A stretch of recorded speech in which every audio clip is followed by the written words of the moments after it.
안녕하십니까. 창의과학교육본부 의사소통센터 10주년 기념 콜로퀴움 사회를 맡은 센터장 장충덕입니다.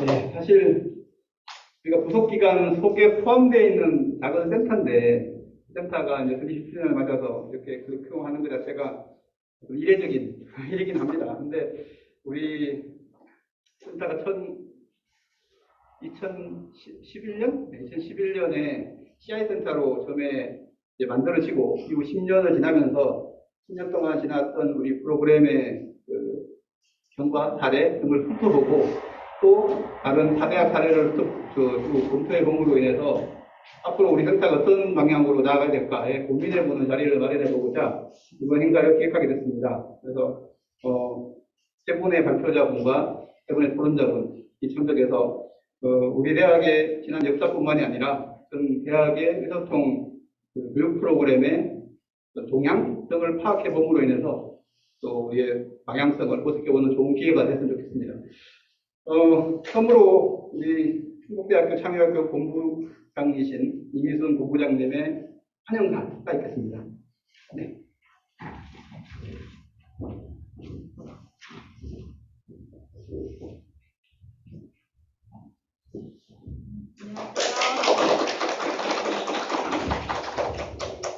네, 안녕하십니까. 충북대학교 창의융합교육본부 본부장 이미순입니다. 올해는 충북대학교 창의융합교육본부 의사소통센터 설립 10주년입니다. 우리 창의융합교육본부 의사소통센터는 2010년 이후 지난 10년 동안 대학 글쓰기가 의사소통이라는 이름으로 그 영역을 넓혀오는 시대의 변화에 맞춰서 CI센터에서 그리고 의사소통센터로 발전해 왔습니다. 현재 의사소통센터에서는 글쓰기 상담 프로그램 운영을 통한 글쓰기 교육, 독서 모임, 책으로 통하다 독서 인증제, 그림북 운영, 독서 골든벨 등을 통해 독서 교육, 그다음 토론 광장을 통한 토론 교육 등 다양한 프로그램을 마련하고 있습니다. 사실 지난 10년을 지나 여기까지 이르기까지 많은 분들의 노고와 헌신이 있었을 것으로 생각됩니다. 이 자리를 빌어 의사소통센터의 정착에 헌신한 분들께 깊이 감사드립니다. 그리고 의사소통센터의 10주년을 진심으로 축하드립니다. 현대 시대는 AI를 기반으로 하는 사회 변화에 따라 교육과정에도 AI에 접목한 교육을 강화하는 그런 변화 앞에 서 있습니다. 그러나 이러한 시대 변화에도 대학생들에게 무엇보다 기본에 충실한 교육, 창의적이고 비판적인 사고력을 중심으로 한 교육, 그리고 의사소통 능력을 신장하는 교육이 우선되어야 하리라고 생각됩니다. 이러한 의미에서 의사소통센터의 역할은 앞으로 더욱 커져갈 것으로 생각됩니다. 앞으로도 충북대학교 창의교육본부 의사소통센터에 많은 관심과 사랑을 보여주시길 진심으로 부탁드립니다. 감사합니다.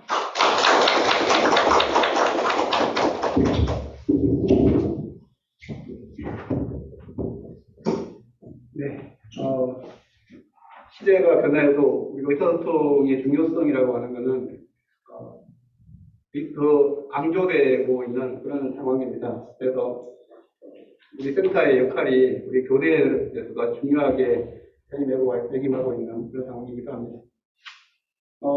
그럼 발표를 바로 시작하도록 하겠습니다. 첫 번째 발표는 우리 충북대학교 의사소통 교육 프로그램의 운영 10년사라고 해서 우리 센터의 책임연구원으로 있는 손대익 박사진무관의 발표가 있겠습니다.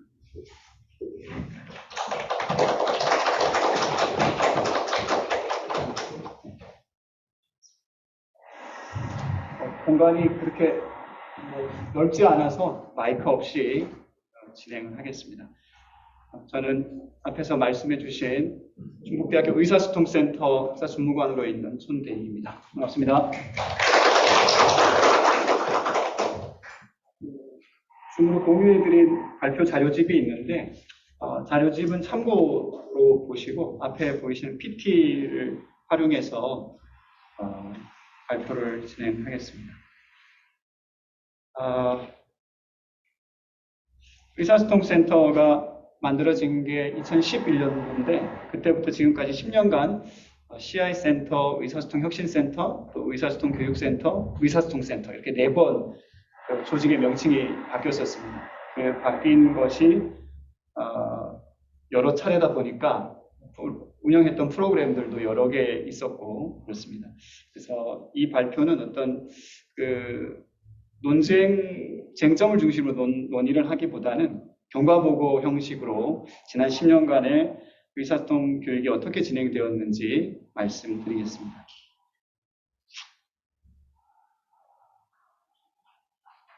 먼저 잘 안 넘어가네요.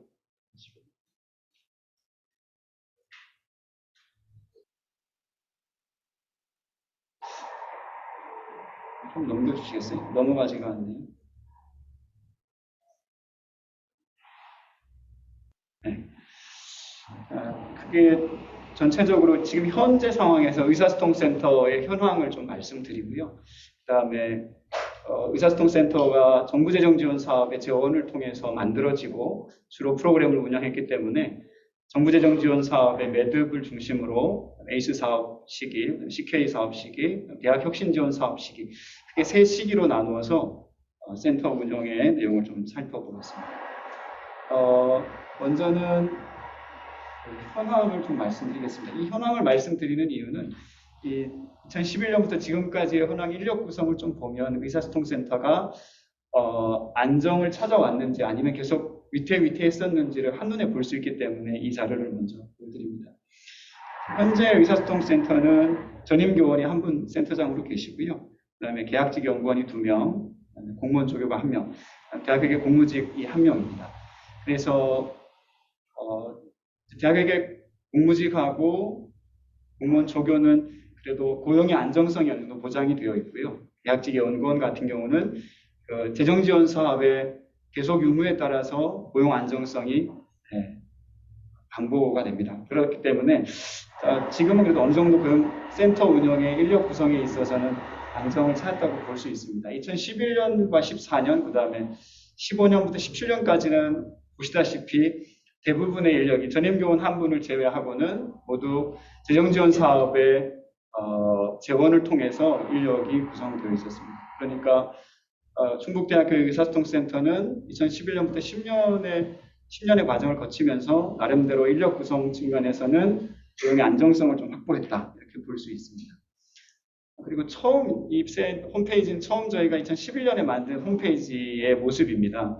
이렇게 개별 홈페이지를 통해서 위에 보시다시피 독서, 글쓰기, 토론 프로그램들을 주로 이 센터 홈페이지를 통해서 운영을 했었고요. 그러던 것이 창의융합교육본부로 기초교육원이 확대되면서 이 센터 홈페이지 안에 별도의 페이지를 이렇게 구축을 했습니다. 물론 그렇다고 해서 이전에 있던 이 페이지가 사라진 것은 아니고 이 페이지를 활용하면서 2개의 페이지를 동시에 운영했었습니다. 그러던 것이 저희가 충북대학교 전체가 씨앗 시스템을 중심으로 비교과 프로그램을 통합 관리하면서 이 충대에 있는 모든 비교과 프로그램은 이 씨앗 안으로 들어가게 됩니다.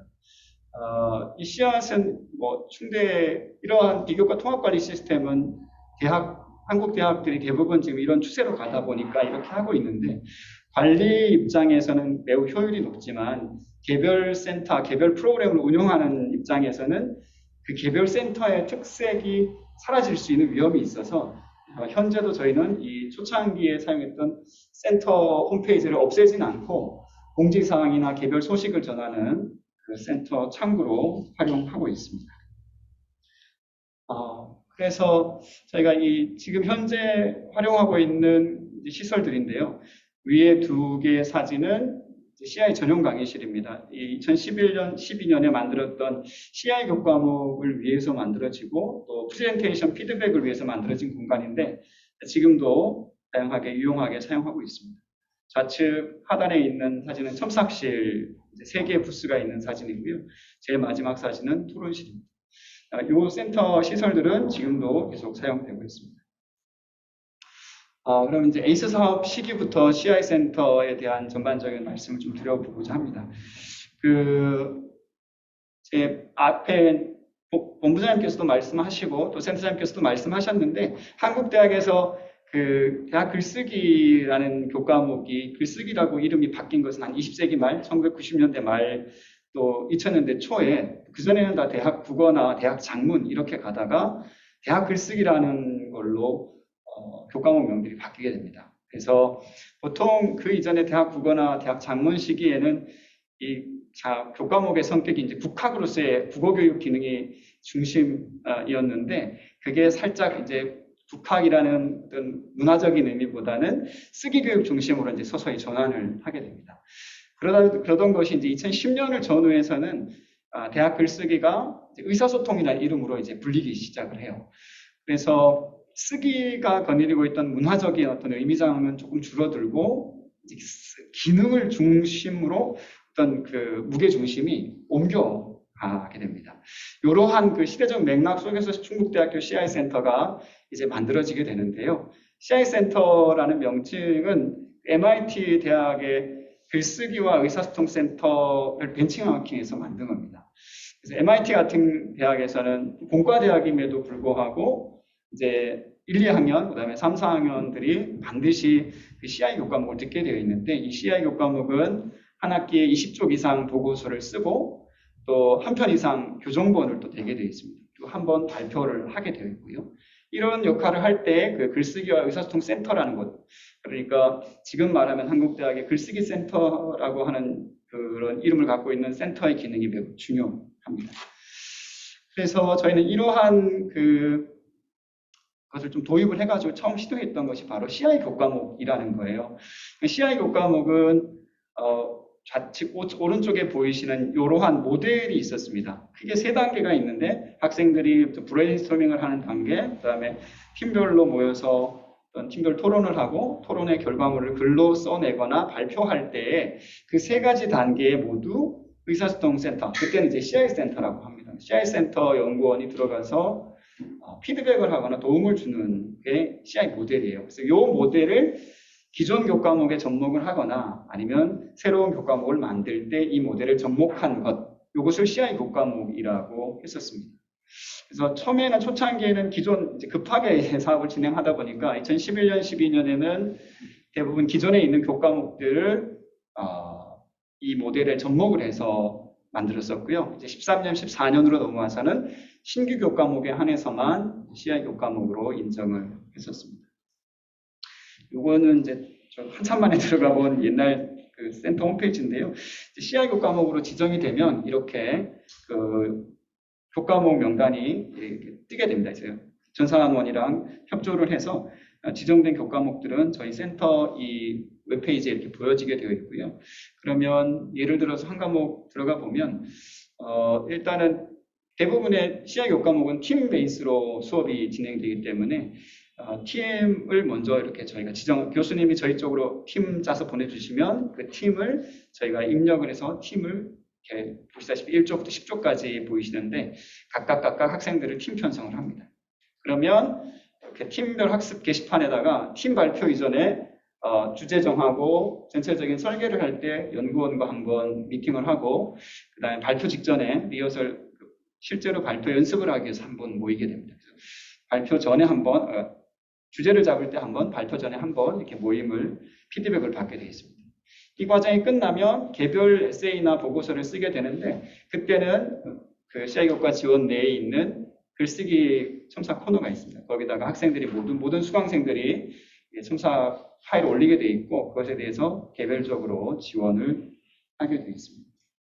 보시다시피 여기 화면에 잘 보이실지 모르겠습니다만 다 선택으로 되어 있고 제 이름만 나와 있는데 그 이유는 저 말고 다른 분들이 다 퇴사를 하셔서 퇴사하신 분들은 이제 권한이 없기 때문에 사라지게 됩니다. 그렇게 되고 이 사진은 이제 저희가 4년간 이제 14개 교과목을 처음에 15개 교과목을 만들었었는데 중간에 한 개 교과목이 폐과가 됩니다. 그래서 폐과가 돼가지고 14개 교과목만 CI 교과목으로 살아서 있고요.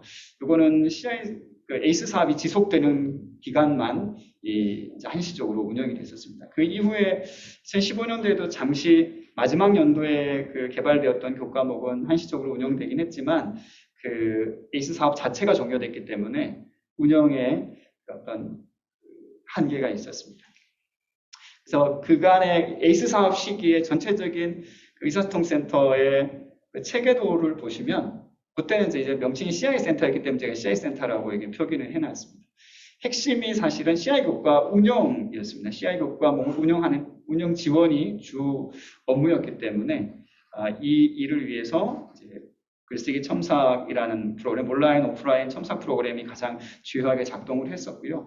그 부수적으로 이제 수불석권 프로그램이라는 독서 프로그램이 있어서 다양한 그 프로그램을 돌리고 학생들이 그 독서나 글쓰기 토론 대회에 참여할 수 있도록 기회를 제공하는 역할을 했었습니다.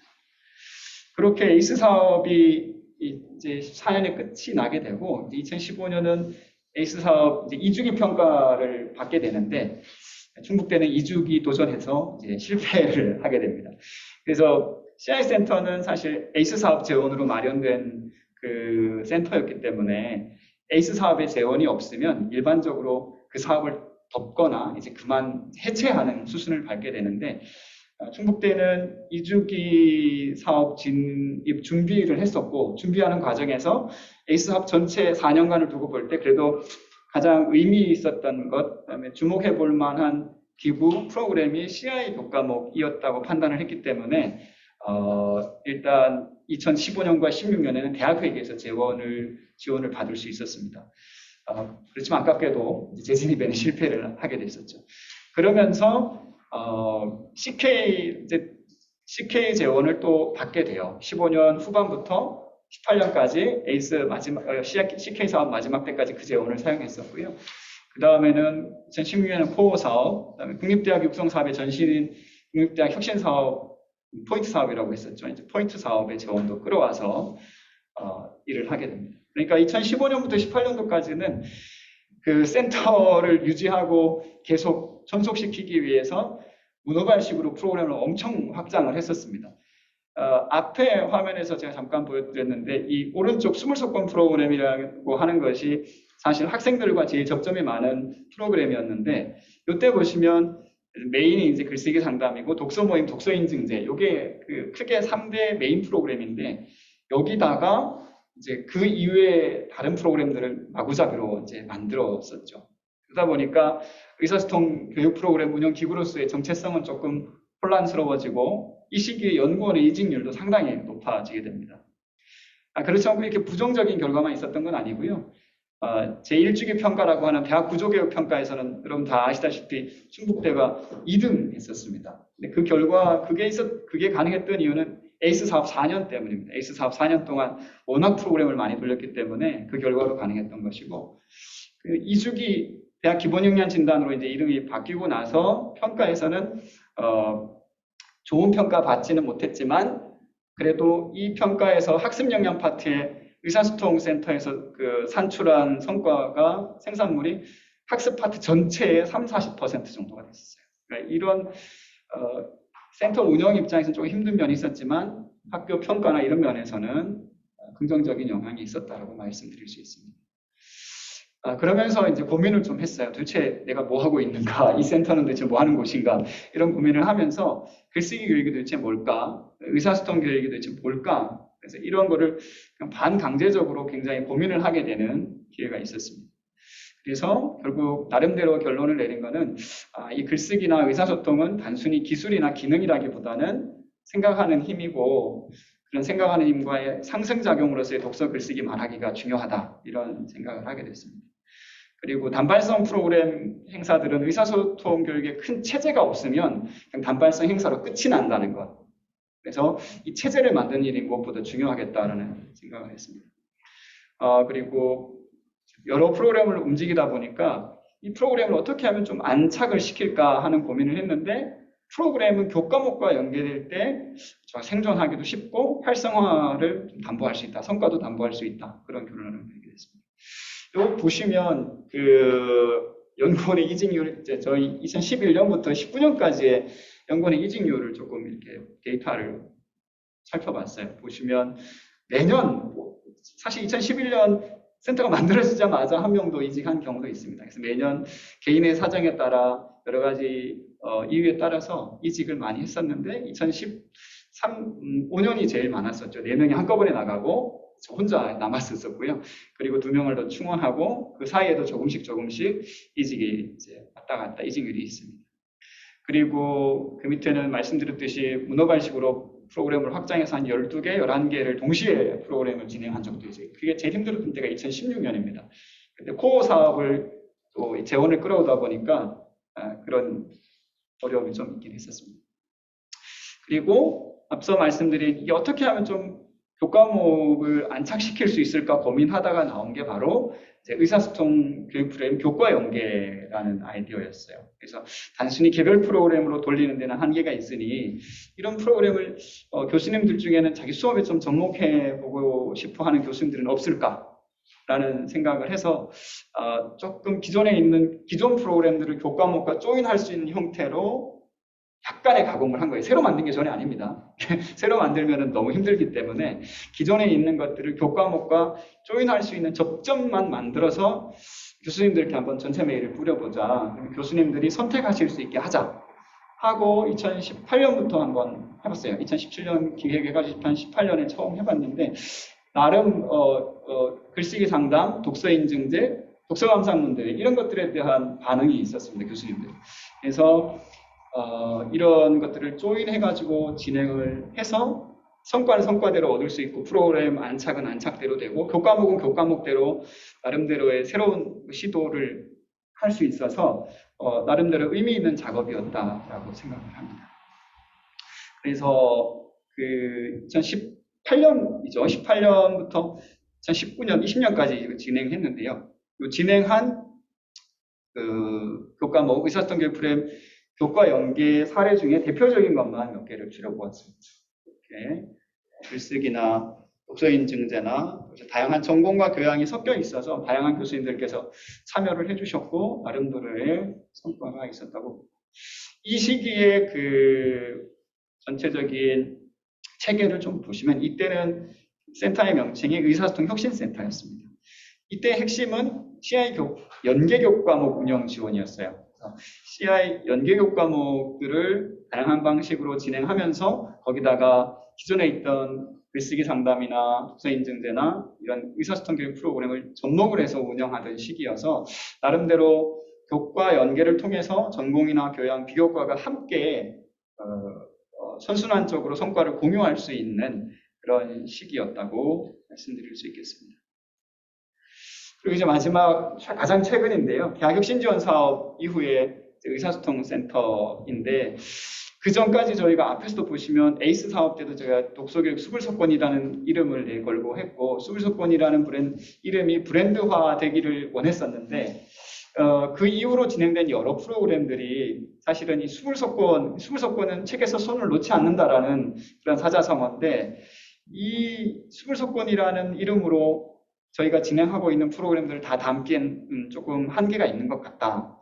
그래서 그리고 또 CI 교과목 운영 지원, 그다음에 앞에서 말씀드린 코어 사업이나 CK 사업을 통해서 다채로운 비교과 프로그램 운영하고 그 후에 의사소통 교육 프로그램 연계 교과목까지 진행을 하고 나니까 큰 틀에서 의사소통 교육 프로그램 운영 체계가 필요하다. 이 체제가 없으면 그냥 단발성 프로그램이 될 수 있겠다 해서 의사소통 교육 프로그램 참여자 성과 조사를 좀 했습니다. 2019년에 이때까지 의사소통 프로그램에 참여했던 사람들을 대상으로 전체 문자를 뿌려서 291명이 참여를 해서 중복 성과를 기술할 수 있도록 해서 461건의 성과와 226건의 개선 요구가 있었어요. 그래서 이거는 대부분 학생들이 줄글로 쓴 겁니다. 줄글로 쓴 것들을 연구원이 읽고 거기서 키워드를 추출해내는 방식으로 질적 분석을 한 케이스라고 할 수 있습니다.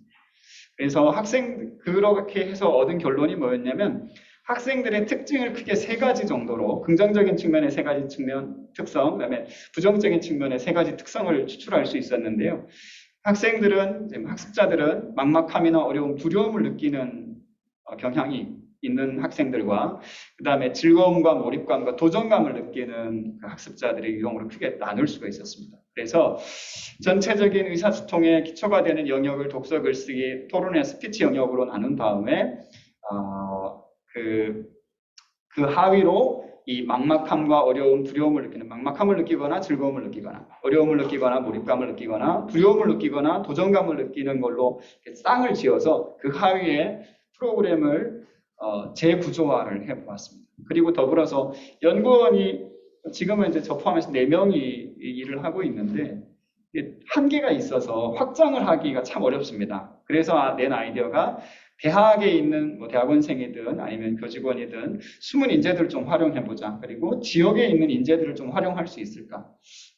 이건 참고사항인데 서울대가 이걸 계속 하고 있죠. 서울대 교수학습지원센터의 홈페이지에 들어가 보시면 하단에 인재 풀 접수 뭐 이렇게 있습니다. 그래서 거기서 항상 언제든지 자기가 이런 재능이 있고 이런 능력이 있고 강의 컨텐츠가 있다.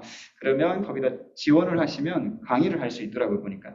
거기서 조금 벤치마킹을 해서 인력 풀 구축을 좀 해야겠다. 그런 생각을 했습니다. 먼저 그 참여자 성과조사 결과들인데요. 그래서 학생들이 기술한 내용을 글쓰기 파트, 독서, 사고력 뭐 일반으로 좀 나눠서 쭉 봤을 때 제일 많은 빈도수를 차지한 것들은 이렇게 글쓰기 능력 향상 쪽에 가장 많은 학생들이 퍼센트를 차지했었고요. 그 다음에는 독서 쪽엔 독서 습관 형성, 그 다음에 사고력 쪽에서는 논리력이나 비판력이 향상됐다. 의사소통 프로그램에 참여하니까 이런 의견들을 제시해 줬습니다.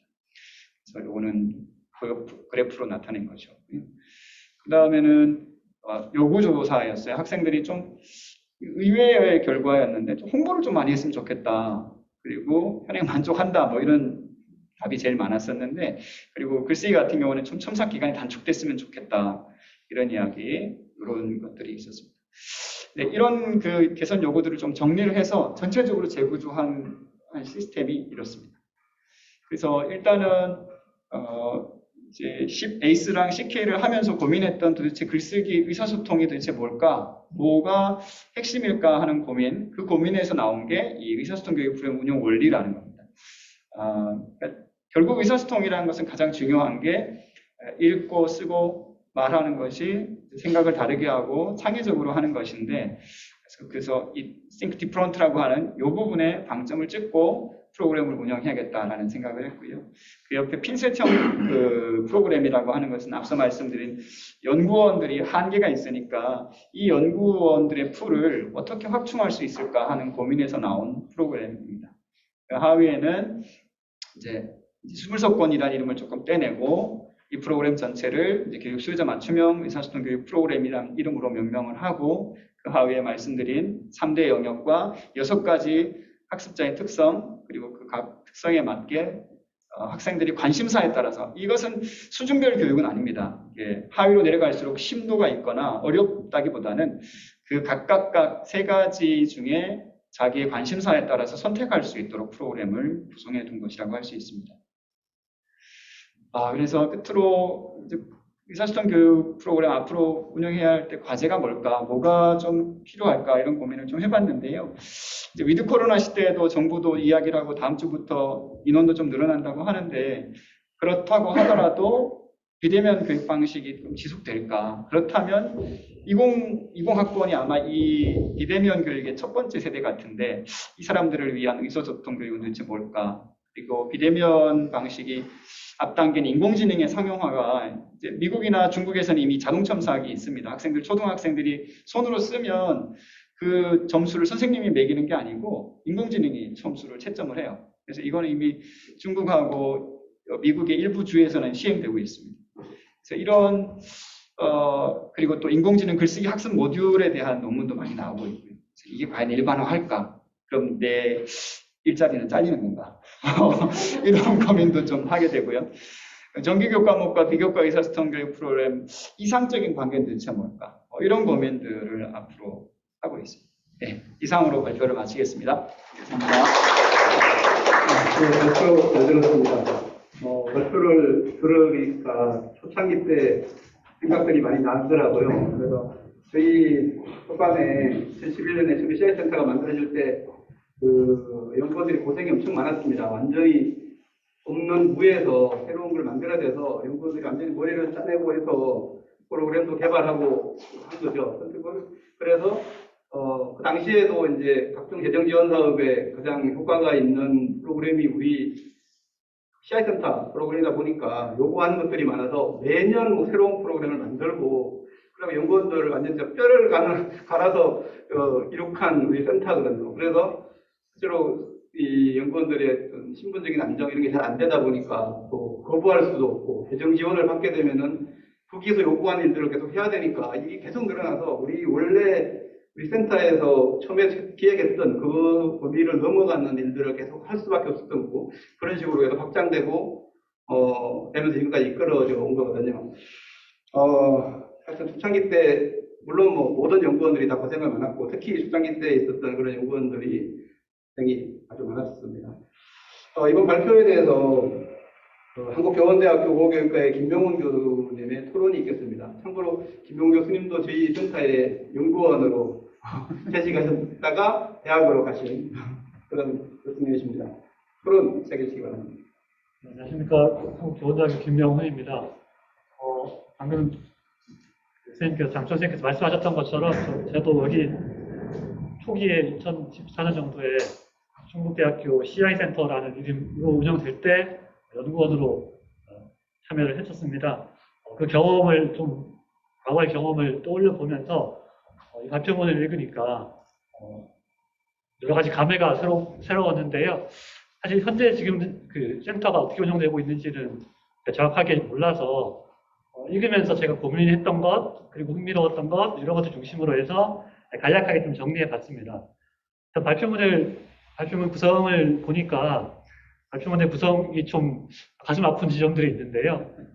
구성 자체가 보시면 그 정부의 재정 지원 사업에 따라서 센터의 운영 방식이 바뀌었다라는 것이 드러나게 됩니다. 첫 번째는 에이스 사업 시기, 그리고 두 번째가 CK 및 코어 사업 시기, 그리고 마지막으로 대학 혁신 지원 사업 시기 이렇게 나누어져 있는데요. 어쨌든 이렇게 좀 쉽지 않은 과정 속에서도 10년의 역사를 자랑하게 된 충북대학교 의사소통센터의 10주년을 일단은 축하를 드리고요.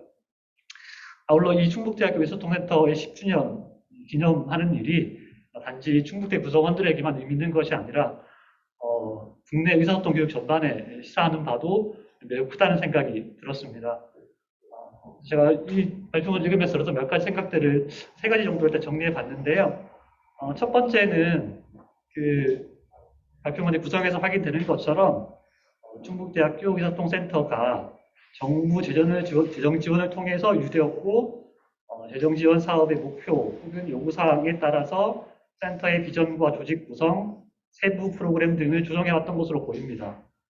한국 대학 교육의 방향이 정부의 재정 지원에 따라 좌지우지되는 상황은 어제 오늘 일은 아닌데요.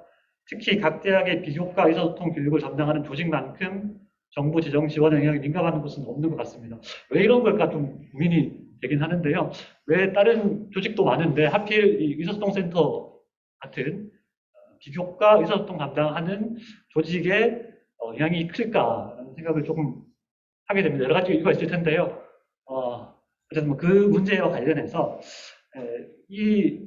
결국 이 문제는 대학이나 혹은 정부 차원에서의 교육 정책에 따라 결정되는 문제라서 이 자리에서 제가 좀 심도 있는 논의를 하기는 좀 어렵겠지만 한 가지 조금 궁금한 것은 3번의 재정 지원 사업이 바뀌면서 의사소통센터가 계속 유지되어 왔었단 말이죠. 10년 동안 유지되어 왔는데요. 그 유지되는 과정에서 이 충북대학교 의사소통센터가 어디에 초점을 맞추어서 현실적인 변화, 가장 구체적으로는 재정 지원일 텐데 재정 지원과 그 지원에 따른 요구사항일 텐데 그 초점을 맞추어서 그 요구에 대응해 왔는지 일단 좀 듣고 싶고요. 두 번째는 제가 왔을 때 그 명칭이 CI 센터라는 명칭으로 운영이 되고 있었는데요. 그때 CI 센터라는 말은 아까 손대익님께서 설명하셨던 것처럼 MIT 모델을 가지고 온 것으로 알고 있고 그때 MIT 모델에서 가장 중요한 프로그램이 속칭 WAC라고 불리는 교과 연계 글쓰기 프로그램인데요. 그걸 이제 충북대학교에서는 CI 교과목 운영 지원 이렇게 불렀었습니다. 근데 보니까 발표문을 읽다 보니까 2015년부터 이게 CI 교과 지원이 이제 중단되었다라고 이야기가 되어 있는데요. 또 뒤에 좀 보니까 완전히 중단된 것 같지는 않고 또 일부 교과목과 연계해서 진행하는 프로그램들이 있는 것처럼 확인이 되었는데요. 그래서 첫 번째 궁금한 점은 WAC를 운영하는 방식, 그러니까 여기서는 CA 교과가 지원일 텐데요. 이런 식의 프로그램을 운영할 때 가장 큰 어려움이 뭔지가 일단 좀 궁금합니다. 제가 지금 교원대에서 근무하고 있긴 한데 그 전에 있던 학교가 포항 공대였는데요. 거기에서도 일종의 WAC를 하나 운영하게 있습니다. WI라는 이름으로 WAC를 유지하려고 했었는데 굉장히 저항이 심했습니다. 저항이 심했고 실질적으로 이제 운영을 못하게 된 상황이 되었습니다. 한 3년 정도 운영하다가 더 이상 운영이 안 되어서 포기하게 된 상황이 되었는데요. 포항 공대의 경우에는 글쓰기 교육을 하는데 특히 다 수업들이 다 공대니까 공대 수업들에 대해서 글쓰기 지원을 하는 것이 한계가 있었습니다. 한계 때문에 더 이상 할 수 없는 상황들이 많이 발생했었는데 혹시 충북대 같은 종합대학이라면 다른 돌파구가 있지 않을까라는 생각이 조금 들어서 일단 하나 질문을 드리고 싶고요. 그리고 아까 설명하실 때 약간 교과목 연계하는 방식이 있었는데요. 이게 어디까지 개입을 하게 되는 건지 교과목에 그것 조금 더 추가적인 생각을 좀 들었습니다. 좋겠습니다. 마지막 질문은 그냥 이게 10주년 안에 기정하는 자리니까요. 또 앞으로 10년을 또 바라봐야 되는 센터 입장에서 앞으로 10년의 비전을 한번 청해 듣고 싶습니다. 이상입니다. 예, 말씀드리겠습니다. 하나씩 좋은 지적 또 토론 의견을 주셔서 감사합니다. 먼저 저희가 발표에서도 말씀드린 것처럼 정부 재정 지원 사업을 저희만 그런 건 아닐 것 같고요. 여기 지금 접속에 계신 타대학에 계신 선생님들도 이런 고민들을 하실 것 같은데 저희는 그 3번의 변화, 정부 재정 재원을 지원받는 것이 3번이 변화할 때 그 정부 재정에서 요구하는 요구 사항들이 있기는 했지만 가능하면 우리가 할 수 있는 쪽으로 방향을 조정을 합니다. 예를 들어서 코어 사업을 진행할 때는 이제 코어 사업 자체가 인문학의 베이스를 두고 있는 것이었기 때문에 저희가 진행하고 있는 저희는 뭐 글쓰기 센터만 글쓰기 교육만 하는 것이 아니라 독서 교육이나 토론 교육도 병행하고 있기 때문에 그 코어 사업이 요구하는 어떤 인문학이라는 큰 범위 내에서 저희가 할 수 있는 저희 센터에 그나마 남아 있는 정체성이라고 할 수 있는 글쓰기 독서 토론 교육을 코어로 해서 핵심으로 해서 그 사업을 받아들이고 이제 조금 협상이라고 말하면 좀 우습지만 우리의 의견을 제시할 수 있는 데까지 제시해서 우리가 할 수 있는 영역의 프로그램을 진행을 했었습니다. 그래서 정부 재정 지원 사업을 받더라도 좀 어려움이 있긴 하지만 가능하면 원래 우리가 하려고 했던 글쓰기 독서 토론 교육에 준해서 좀 변형을 했고 그렇게 대응을 해왔습니다. 그리고 두 번째는 CI 교과목인데 CI 교과목이 처음에는 에이스 사업 시기에 핵심이었고 그리고 2015-16년도에는 중단을 했을 때 제가 좀 위기의식 같은 걸 느꼈어요. CI 교과목 어쨌든 대학이라는 기관은 그 교과목을 중심으로 학생들하고 소통하고 교육하고 학점을 받는 곳이기 때문에 교과목이 메인이고 그다음에 비교과 교육은 아직까지 한국 사회에서는 메인이라고 보기엔 좀 어려운 것 같습니다. 그런데 CI 교과목을 떼내고 비교과로만 운영했을 때 오는 그 위기감이 있었어요. 그래서 이걸 어쨌든 CI 교과목을 다시 하기는 어렵다. 다시 하기는 어렵다면 기존에 있는 그 프로그램들을 어떻게 좀 접목을 해볼 수 있을까 그런 고민을 했었고요. 그래서 충북대는 정확한 의미, 엄밀한 의미에서 웩을 한다고 보기는 좀 어렵습니다. 웩의 의미에 딱 맞아 떨어지진 않기 때문에요. 그럼에도 불구하고 좀 광범위한 의미의 이걸 웩이라고 볼 수 있다고 한다면 이거를 처음 진행할 때 또 지속해 나갈 때 제일 어려움은 교수자의 이해의 문제입니다. 그러니까 우리가 일반적으로 웩이라고 할 때는 글쓰기를 배우는 것이 아니라 글쓰기로 배우는 것, 보통 우리가 이렇게 나누잖아요. 그래서 글쓰기로 학습을 하게 하는 것이 이제 웩이라고 한다면 지금 의사소통 교육 프로그램 연계하시는 교수님들은 어떤 글쓰기로 학생들을 가르쳐야 된다는 의식보다는 좀 새로운 방식을 접목해 본다는 것, 그리고 원체 학생들의 보고서가 엉망이더라. 조금이라도 이걸 좀 다듬고 스스로 생각해 볼 수 있는 기회를 줬으면 좋겠다. 그리고 또 하나는 교수님들의 약간의 어떤 그 아웃소싱 같은 욕망도 있었던 것 같아요. 저희가 이 CIO 과목 연계교과 할 때 신청서를 받을 때 거기 이 프로그램 참여 여부를 학생들이 성적에 반영하십니까 안 하십니까? 그리고 반영하신다면 몇 점을 반영하시겠습니까를 선택하게 하거든요. 그러면 거기다가 뭐 10점, 뭐 15점 이렇게 배정을 해줘요. 그리고 대신 만약에 15점, 10점이다 하시면 다시 교수님하고 만나서 저희가 학생들에게 점수를 주려면 룰이 필요합니다. 그래서 뭐 마감 시간을 지켰는가, 형식을 지켰는가 몇 가지를 주고 저희가 그 부분에 대한 평가를 하고 그거 평가 결과를 교수님께 드려요. 그러면 그 점수를 반영할지 안 할지 여부는 교수자 권한이기 때문에 저희는 자료만 공유해 드리는 건데, 그러니까 교수님들이 글쓰기로 가르쳐야 한다, 글쓰기로 학생들이 배워야 한다 이런 의식이 분명하지 않은 채 어떤 약간 새로운 방식 그리고 약간의 아웃소싱 이런 의식을 가지고 이 프로그램에 참여하는 경우는 원래 취지와는 좀 다른 케이스가 되는 거라서 조금 어려움이 있었고요. 그리고 현재 잠깐 약간 발표해서 보여드리고 지나갔는데, 그러니까 예를 들면 이렇습니다.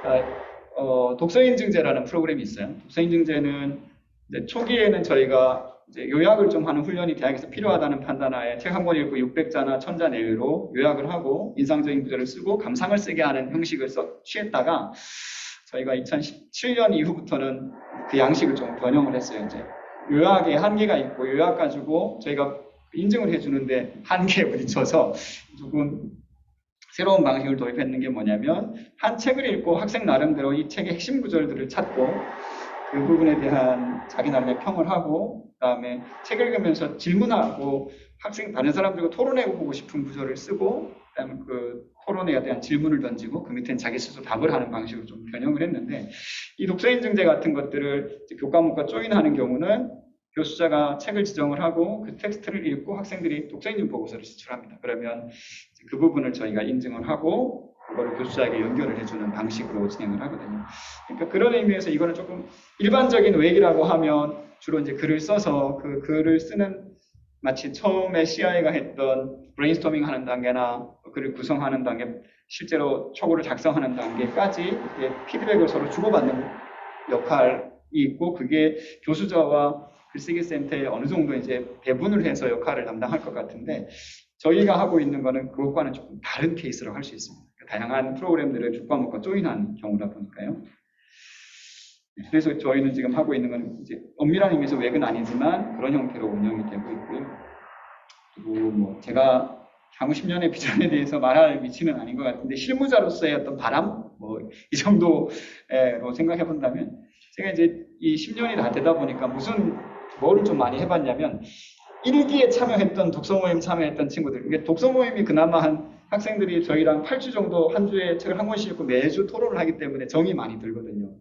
그래서 1기에 참여했거나 그 다음에 좀 열심히 참여했고 기억에 남는 친구들은 지금 뭐 하고 있을까, 이런 고민을 해가지고 좀 수소문을 해서 찾아본 적이 있어요. 그래서 어떤 친구는 청와대 그 비서실에 들어가서 근무하다가 퇴직한 친구도 있고, 지금은 그 대학원 교육 쪽으로 하다가 친구가 갑자기 나는 변호사가 될까 해서 외국으로 나가서 외국에서 로스쿨을 하는 친구도 있고, 어떤 학생은 공부를 하는 친구도 있고 직장 다니는 친구도 있는데, 그 친구들이 현 사회에서 어떻게 살아가고 있는지, 그 사회생활, 일상생활, 사회생활에서 독서는 어떻게 하고 있는지, 그래서 그 멘토 풀을 한번 좀 만들어 보면 어떨까, 그래서 멘토 네트워크를 형성해 보면 좋겠다. 그래서 그 친구들하고 여기 있는 그 모임에 참여한 학생들하고 좀 연결을 해보는 게 한 가지 바람이고, 그리고 제가 지금 2019년부터 계속 하고 있는 작업이 있는데 좀 장기 프로젝트인데, 독서 모임, 그 독서 인증제 보고서에 학생들이 쓰는 꼭지가 뭐가 있냐면,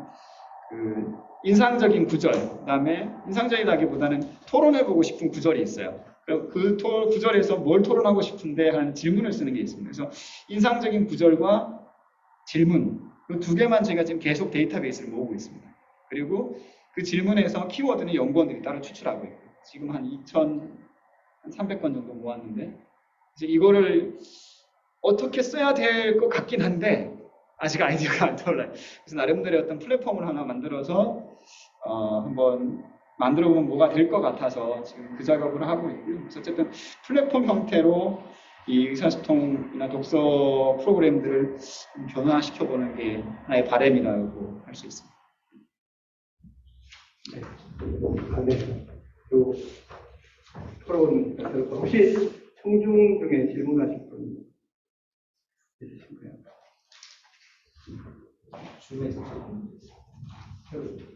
중국 때는 에이스 사업 다시 도전하나요? 네. 에이스 사업 다시 도전하나요? 에이스 사업이요? 잘 모르겠습니다. 에이스 사업 집행부에서 어떻게 하시는지 아직 잘 모르겠습니다. 다시 도전하시는지. 에이스 사업이 있나요 지금? 잘 모르겠습니다.